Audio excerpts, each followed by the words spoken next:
Hi, I'm Lori. And I'm Kevin, and this is No Longer Ashamed. We are survivors of childhood sexual abuse. And we're here to share with you that if you're a survivor, you don't have to be alone. Our logo is a salamander, and the reason is a fire salamander can survive a fire, and you have survived a fire.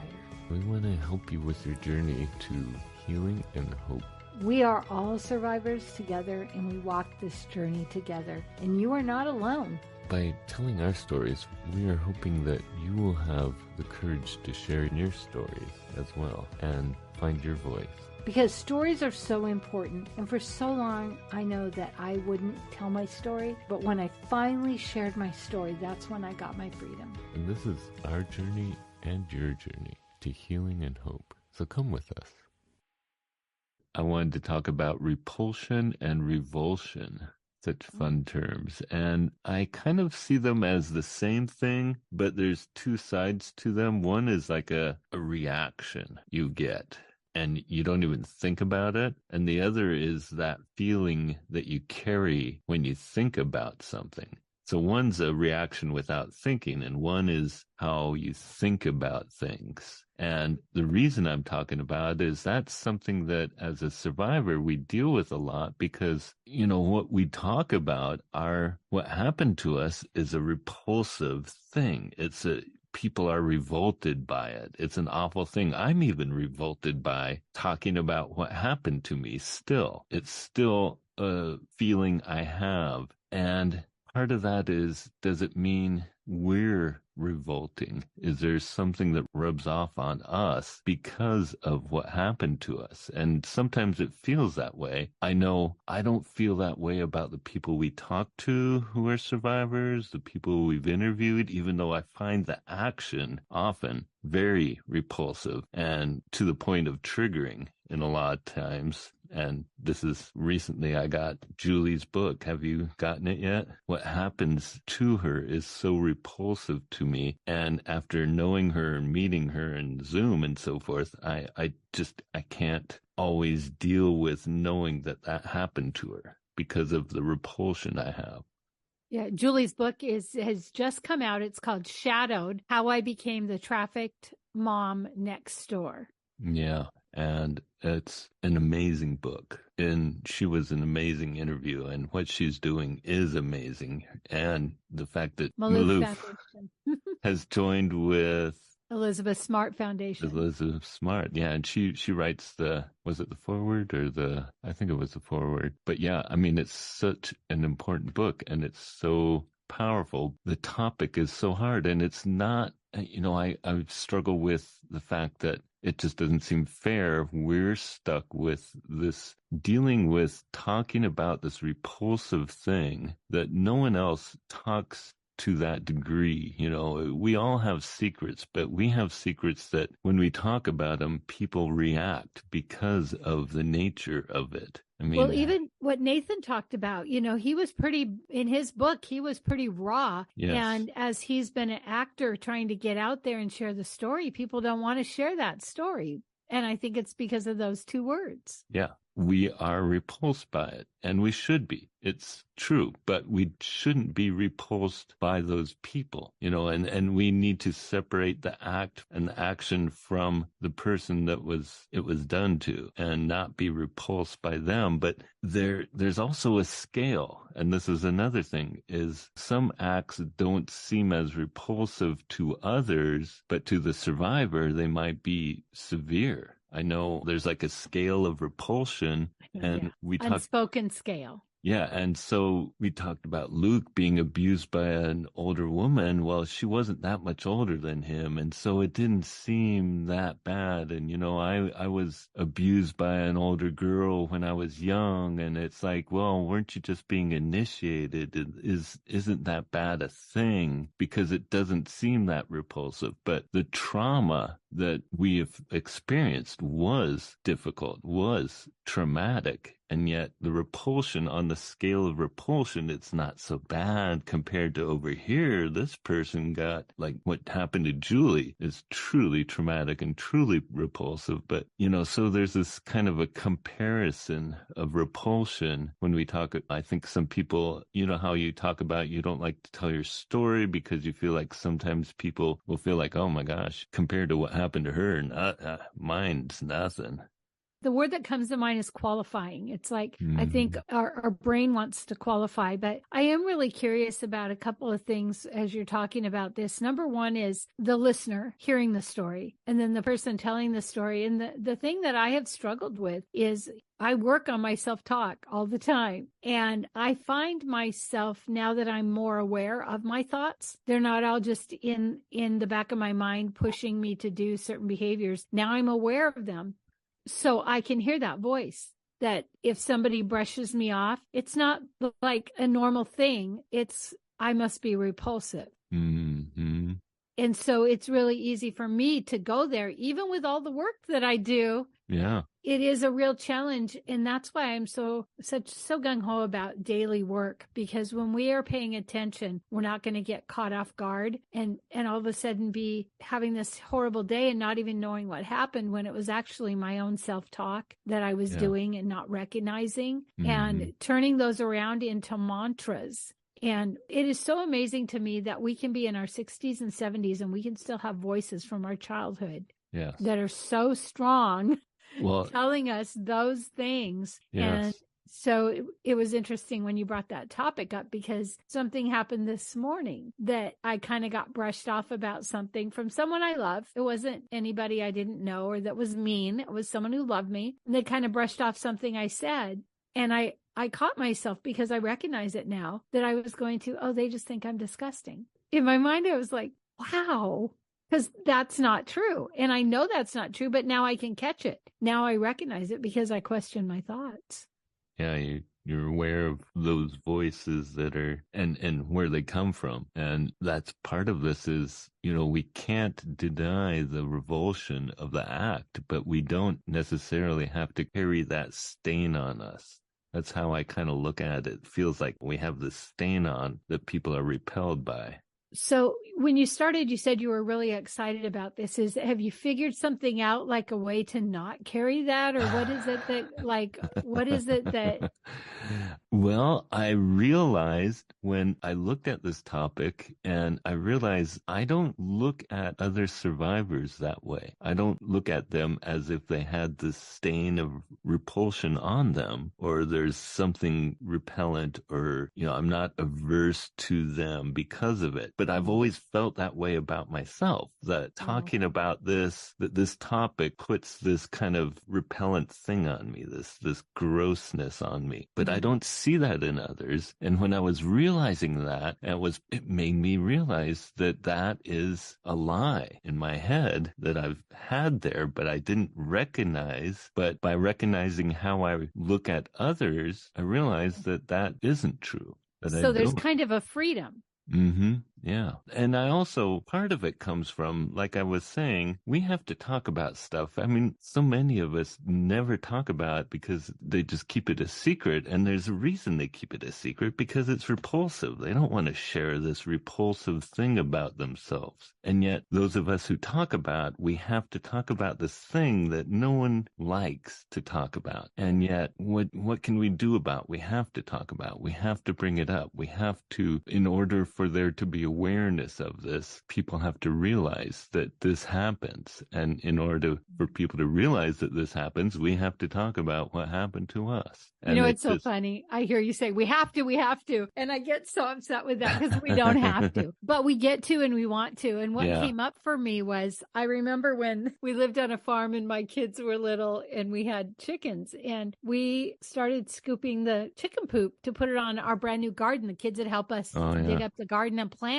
And my middle son could not cope that we were putting poop on the garden. No, we couldn't do it.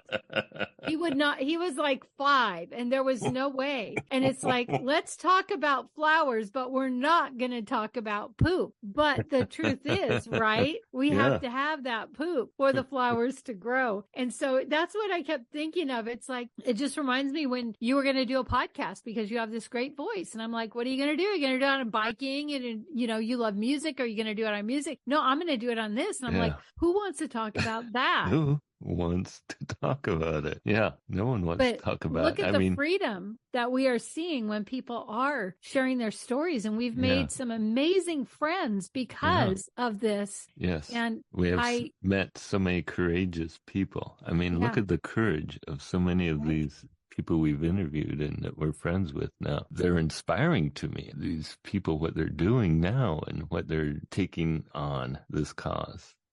When you look at Julie, she is this sweet, sweet girl. You don't look at her and think you were sex trafficked. You think, oh, you're an amazing, sweet young lady. But when we're thinking it, it's easy for us to think that's how people see us. Is this what I hear you saying? And so we can realize that that's not how people see us too, even if for a minute we see ourselves in that way. That's what was amazing to me, was realizing today that I don't feel that way about the people I know who are survivors, but I felt that way about myself, that there was this repellent thing because I'm still repelled by what happened to me. And then I started looking at the whole thing of repulsion and revulsion and how, you know, part of it is an instinctive thing. We don't even think about it.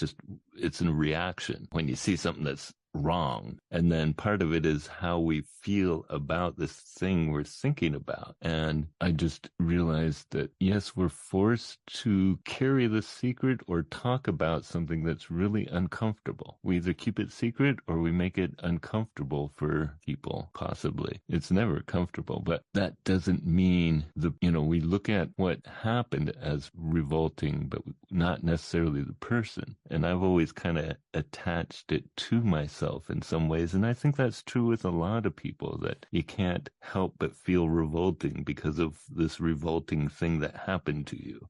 I think when you say it, like when you hear yourself say it, it makes more sense. But I don't know if I ever shared this with you, but Dr. Caroline Leaf has a neurocycle app, and it takes you through 21 days to change a habit or a thought. And so what she does is she has you, get into your thoughts and pick something, and then you work on that actually for 21 days, and it shows how the brain changes. And so I did it for 21 days, and then you do it again, and you can pick the same thought or you can pick a new one. And the way she has you do it, she has you just kind of journal a little and think. And this shocked me so much. The thought that came up for me, it was before COVID, so it may have been 5 years ago. The thought that came up for me is, you are so repulsive. And it actually shocked me because I'm not aware that I think that. But one thing that we have talked about so much is that we have behavior because of the way we think. And so some people are behaving in a way that's off-putting to their families, and they're thinking, why can't my family be nicer to me? And they don't recognize it's the way they're behaving. It's like the tea bag. You put the hot water on, and what comes out is, for me, was you're revolting. So if somebody doesn't want me around for some reason, it could be just because maybe their house is a mess and they don't want me to come over. What was happening in my brain without me knowing it was, you're repulsive and they don't want you around. And so recognizing that, and that's the reason I am so adamant about doing the work. Had I not done that work and looked into that and done the daily activity, I would have never recognized that, and I would have continued behaving in a way that is actually pushing people away, even though we don't know it. Like a lot of the women at Esther's place would say to me, oh my gosh, Lori, do I have "kick me" written on my forehead? And I would say, actually, honey, you do, because you hate yourself and you have all this language. And so you're behaving this way, even though you don't think you are, because you think you just love everybody. Yeah, it's our own self-talk that we're not aware of, but it causes us to react in different ways about ourselves. And that was the revelation for me today, was realizing I don't feel that way about others. Why do I think others feel that way about me? So what shifted all of a sudden? Were you like, I'm not that way? Like, what happened? Yeah, and it wasn't all of a sudden. I think it's been happening for quite a while. But what happened was I realized that all of a sudden that I used to recognize that or feel that way about myself. I don't necessarily think I feel that way about myself as much. And I think that's part of what happened was realizing, oh, I know I used to feel that way. And I think it has changed partly because I recognize that I don't feel that way about others. So this has been a gradual process of changing, and it wasn't an intentional one like you did, which I think is very important. I think that's very helpful. What Dr. you did Caroline Leaf. Caroline Leaf was intentional, and I think that's really important. But in order to do what you did with her, you have to recognize it. And I think what happened today was I recognized it, and that's where the big revelation was. This isn't an easy thing to talk about, and that's because of the repulsion. And because of that, it makes it hard to recognize that we're not who we were back then. We're not, and what happened to us isn't defining us now. And so we don't have to carry that stain on us anymore. So as a coach, what I always recommend to clients when they have some sort of revelation like that is, what will you do to anchor that feeling? Like, because I can see your excitement and how all of a sudden you've realized this. What kind of thing can you do to anchor that will remind you that? So like for me, behind me, I have all these rocks. So sometimes when I'm trying to anchor a good feeling, I'll pull out one of my jar of rocks and I'll just like look through them because I love them so much, the tumbled ones especially, and they're out. So every time I walk by, I see it. Now I've made that connection, and I may not have the actual thought when I walk by, but I actually feel the happiness of something that I've overcome. Just because of an anchor of something that I'm now looking at that reminds me. Some people get a bracelet. So is there something that you can think of that would anchor this? Because I see joy. I see such a joy in you from this. What I think it is seeing these people's books. You know, I got Julie's book, and it was such a joy because I have a connection with her, and I feel this bond. And it's like with Nathan, with Doug's books, you know, there's this bond to these people, and I see them as a whole person. And so I think seeing them and knowing that I'm not repulsed by them reminds me that I'm not repulsive because of what happened to me. Yeah. And interacting with Mike and Luke and Daniel and our friends that have been on the show, just keeping those people in mind and recognizing that I look at them as these great people. So it's giving yourself the same grace. Yeah, that's it. On one episode, we talked about kind of the inner child. And one of the struggles I had was when we look at the inner child, then we want to love them. But I couldn't. I hated her. Yeah. Because she was the one. She was the one everything happened to. And so she must have been horrible and terrible. And I had a hard time making that connection. And so I think, you know, like you say, it's growing for a while because you go back and you do that work, but it's layers and layers. And it's like you've hit this new layer of, if I could see how others see me, I could recognize that I'm not whatever I've been calling myself. Yeah. But it's a tough battle because there's no denying it's a repulsive thing. Mm-hmm. And that's the thing we need to focus on, is the act is the repulsive part. Something you said just made me think, you know how sometimes we think people see things or know things like somebody walking by us would not know anything about us. Mm-hmm. But we might think, oh, they know, like the imposter, they know that I'm a failure, or they know this has happened to me. So does that fall into kind of that category of what you're talking about?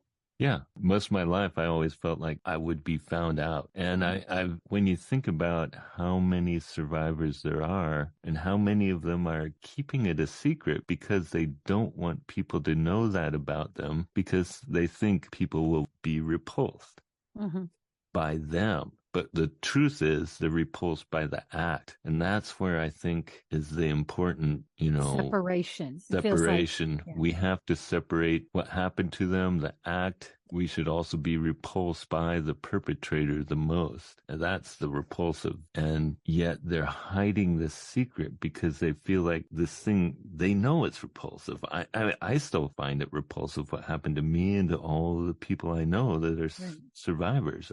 Because it is. It is. And that's why it's hard for me. I had a hard time reading Julie's book. It's hard. And it just tears me up what happened to her. But at the same time, I recognize that she is on the path to healing. She's courageous. She's doing all these things. It's like the happy ending that's still happening. At least I feel that. And so what we need to look at is not the act, but the person behind the act. They aren't the repulsive one. They're the ones that we need to embrace. We need to uplift. We need to it doesn't define us. Like we're letting it define us. But like with my kids, they have ADHD, OCD. And I always would say, they go, oh, I'm ADHD. And no, it's not who you are. It's what you have. You have ADHD. It's not, I'm ADHD. Right. No, I am a survivor. I'm not what happened to me. And that's not always easy for people to say at first. And maybe that's the difference between going from victim to survivor. Mm-hmm. Yeah. But I think there's also, we need to recognize that we have to separate our revulsion of something from what the person who was the victim of it, who was surviving it, because like there is a scale of repulsion. Mm-hmm. Some acts seem so abhorrent, we can't even imagine it. And we just feel for those people that had to go through it. And then there's some things that, that didn't sound so bad. But to them, it was traumatic. To them, it was life-changing. To them, it affected them in ways that we don't know. But we have the scale. We kind of measure things by what we're repulsed by rather than how it affected them. And so that kind of adjusts our sympathy towards survivors. So even like in celebrity cases where there's these celebrities that these people are saying abuse them, people are like, well, yeah, maybe not that bad. Maybe they're taking advantage of it because, who wouldn't want to get together or maybe they're trying to take advantage of it. So we scale this repulsion on our own bias. And I think that's something we need to be aware of as well. Yeah, it's the lens that we look through.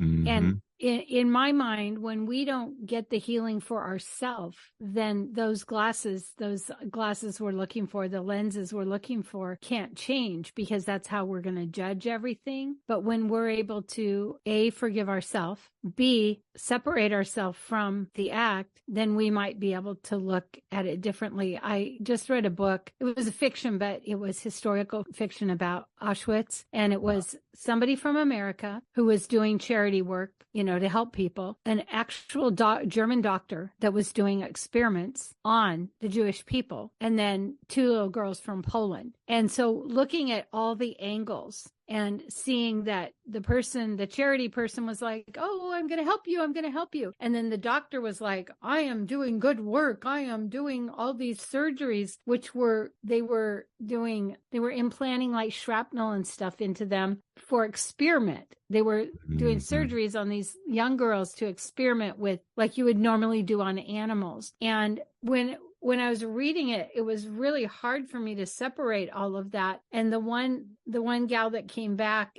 after they all got freed, she was able to come to America and meet with the woman who was the charity person who got her all these medical procedures. But what was the problem was even when she got better, because they actually had to put part of a bone in and they had to replace her muscles because of this terrible experiment. But her mind, she still thought, because she had done something and that's why they got arrested. So she had blamed herself. So it was that mindset. And because of it, you could see how she was mean to her family and she was mean to everyone, but she didn't even realize it. But it was because she thought she was responsible for getting everyone arrested and she couldn't separate that. That was a lot of words. I'm sorry but that's what we do. And if we think I was at the wrong place, the wrong time, so it was my fault. Or if we believe what the abuser said, that somehow it's our fault. Yeah. Then we feel repulsed by ourselves because we feel we're a part of it. And even Daniel talked about that recently after seeing Nathan's YouTube video, which if you haven't seen it, you have to see that. It's on our Facebook page. Just go to Facebook and No Longer Ashamed and scroll down a little, about 5 or 6 posts, and you'll see Nathan's YouTube talk. Yeah, it was incredible. And he talked about how he felt complicit because he didn't recognize it as abuse when it was happening to him, even at a very young age. He felt complicit. And so there's this, after you find out it's a repulsive thing, then do you feel repulsed by yourself? And if so, how are you treating yourself and others because of that? Mm-hmm.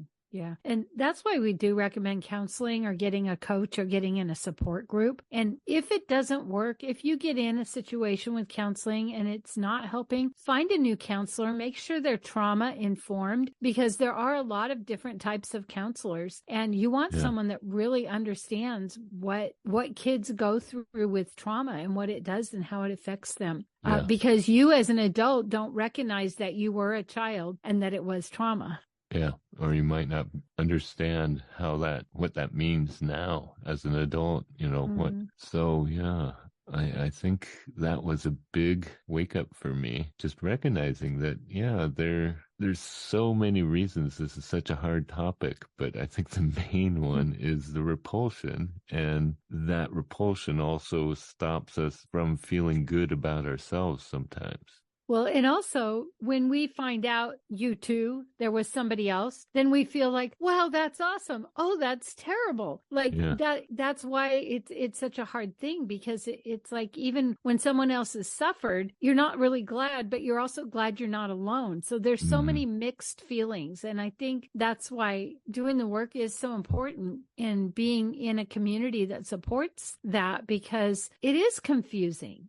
Mm-hmm. Yeah. It was for me. Yeah. And frankly, I don't think I would have recognized this without knowing other survivors and knowing their stories and becoming friends and close to them, and then realizing, hey, I don't feel repulsed by them. I'm not revolted by them. I am seriously repulsed by what happened to them, but that doesn't affect how I look at them.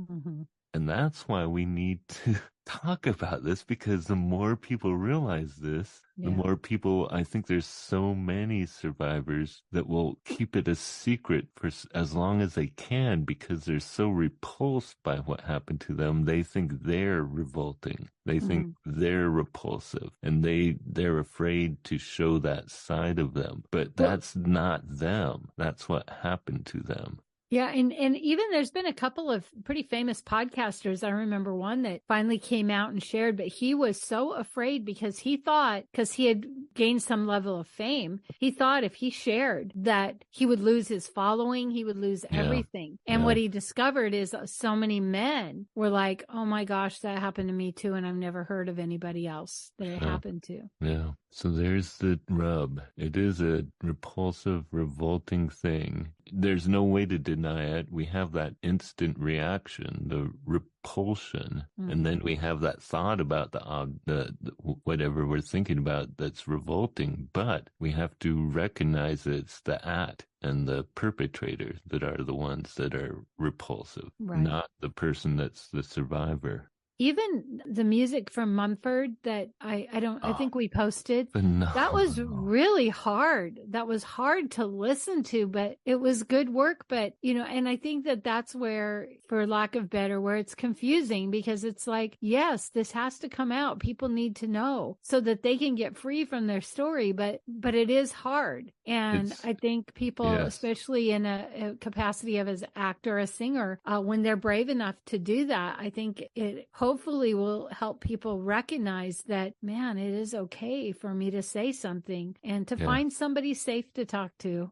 Yes, it's heartbreaking to think about, because we don't want anyone to have to go through that. And it's heartbreaking to think of someone we know having to go through that. But when you look at the statistics, we all know someone right now who's it's gone happening. through that. Yeah. And in order for people to be able to stop hiding it, we have to learn to control how we react with our repulsion and not be revolted by them, and make sure they know we're not revolted by them. And that's why people keep it secret, is they don't want people to be revolted by them. Mm-hmm. But we have to recognize it's the act, it's the thing that happened to them. It's horrific. There's no measuring it. We can't measure what happened to someone else, whether or not we feel like, oh, that wasn't so bad, you know, or, oh my gosh, that was so horrible. What we have to do is support the person it happened to, and make them know that we still love and care about them, and we aren't revolted by them.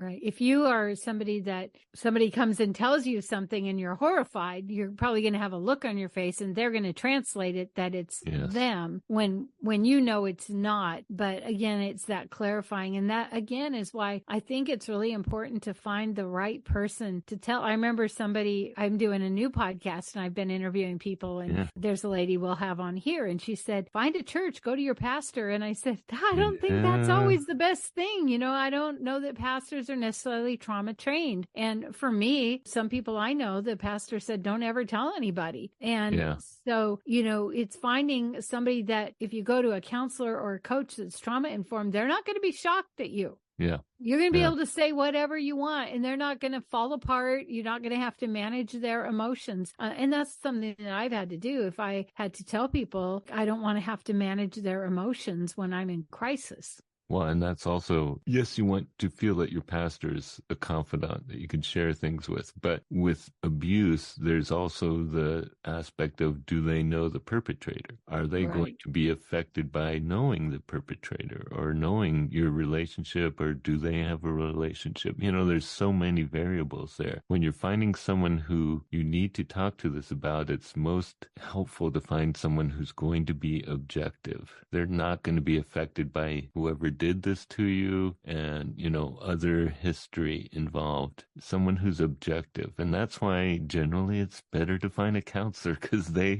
they're paid to be objective generally. They have to be. So, and you know, now there's this new trend since COVID hit of BetterHelp is the online counseling. Online counseling, yes. And you can ask for what you want. If you want a male, if you want a female, if you want someone trauma informed. So you can go through the list and pick what you want. There's also Talkspace, and a lot of insurance companies will pay for that. And they have coaches on there too. Counselors that are, you know, both coach and then we have our friend Mike. If you're a guy, we've got Marcus. I don't think we've interviewed Marcus yet, but these are all trained coaches that you can call and have an appointment with, and they're not going to be freaked out or shocked by your story. Yeah, so that's important because of this. Mm-hmm. Because the more people that become good listeners, and if somebody tells you something, it's not your job to help them. It's your job to be a good listener, and then maybe help them figure out what their next step is. If they're in, you know, if they are in trauma, if they are, you know, in telling the story the first time, if they're freaking out, helping them. You don't have to feel like I've got to solve their problem or I've got to fix them. It's just be a vessel that's like, okay, let's go. What's your next step? Let's, you know, where can we go? Who can we get you hooked up with to get the help you need because you were really brave to tell your story? Yeah. And I think this topic itself is something that I would add to our what do you say to someone, because I think it's important to let them know this is a horrible thing that happened. This is horrific. This is repulsive. But I don't find you any different because of it. I don't look at you as a repulsive. Somehow reassure them that I'm still going to try and treat you the same as I did before. Yeah, that was a terrible thing that happened to you, but it's not who you are and it doesn't define you. Yes, I love the way you put that. That's perfect. Yes, exactly what I was thinking, but just kind of meandering around. But yes, you know, that I'm an editor. Important to... I work on radio. I have to take 5 sentences and turn them into 3 words. And that's what I meant, what she said. But yes, reassure them that you're not repulsed by them. I think that's an important, another important thing. And I just hope that by bringing this up, and even that you're excited about something so awful that maybe someone will go, wow, maybe there is hope. Maybe it is okay that, there are places to talk about this. And if you are feeling like it's time to tell and you don't know who to go to, contact us. You can share your story on the podcast. I know that sounds scary. Like, I'm not going to tell the world. You can share your story with us first if you prefer. Yeah. I mean, it's like saying the words is so freeing. And even in this new podcast that I'm doing, I can't tell you how many people in somewhere in their telling their story about recreating their life, they go back to, well, I had childhood trauma. And I say, oh, by the way, we have a podcast, No Longer Ashamed. And I've got 4 or 5 people. Yeah. That are calling me to do an interview about reinventing their life. And then we find out they have childhood trauma. They're in their 50s and 60s and they've never told anyone. Yeah. And that's why for so many people. So don't be afraid of that. People don't view Well, you know what? Here's the thing, Kevin. They're going to be afraid. Oh, yeah. You're going to be afraid. So be afraid, but do it anyway. Yeah. It's like we always say things like that. We say, well, don't be afraid to. It's like, you're going to be afraid. Do it terrified. When I told your wife, I was terrified. And then I was terrified for weeks and I behaved very badly. But I told somebody, even though I was scared. And then I was even more scared because I was afraid I was going to get in so much trouble when the abuser found out I had actually told someone. And so, you're going to be afraid, but do it afraid. Yeah, do it anyway and find out that there are people that will support you and won't be revolted by you. And they still will treat you the same.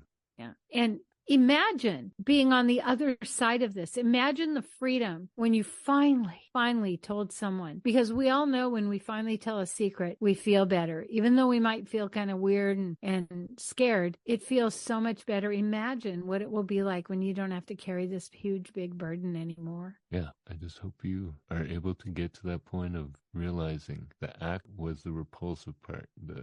But not you. Perpetrator was the repulsive one, not you. You didn't deserve it, and it wasn't your fault. You deserve to get healing. You deserve to be able to talk about it and not be afraid.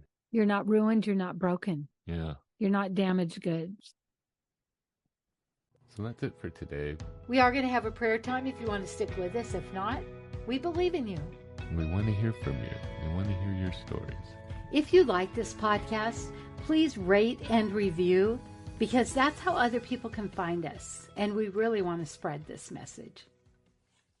Father, I just thank you for all your blessings. I thank you that you love us, even though we don't always love ourselves, that you love us and you want to inspire in us that same love for ourselves. Lord, I just pray that those who are feeling dirty or damaged or are repulsed at what their life has been, I pray that you would embrace them and let them know that you want them to have a better life. You want them to live free of what happened to them, that you want them to live with you and that you aren't repulsed by them, even though what happened to them was terrible, that you love them still. Lord, I just pray that anyone listening tonight would find the courage to share, even though they find what happened to them repulsive or revolting, that they would be able to know that that doesn't define them. That just defines the action that happened to them. And they don't have to feel like that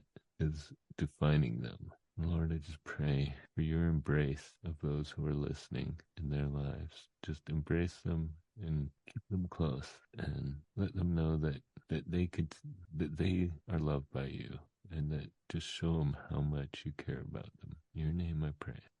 And Father, I just thank you that there is freedom on the other side of fear. And just seeing Kevin, his excitement about this horrible thing, it just shows us that when we make those connections, when things fall into place and we recognize over and over that it wasn't us, that it wasn't our fault, that it was never intended to happen to us, that we can actually begin to get free from that, and that we can actually live the life that we were created to live, whatever we were sent here to do, Lord, that it's never too late. right. It's not taken away from us because of what happened to us, that we can still find that place of recovery. And we can, not that that's what we're thinking about when we're first being brave enough to share our story, but that we can be a beacon. Look at Julie.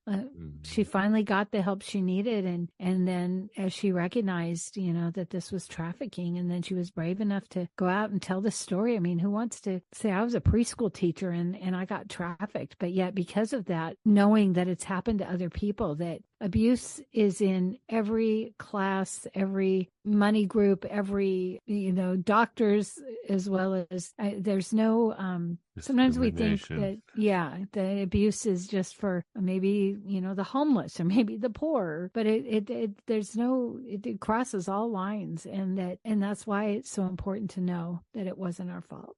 And I just pray, Lord, for courage to find someone, and Lord, that you would just bring that listener right across their path, that they don't have any choice but to tell somebody, that they can begin to get the freedom that you want us to experience in our life, and the joy that goes with that. In your Son's holy name, amen. Amen.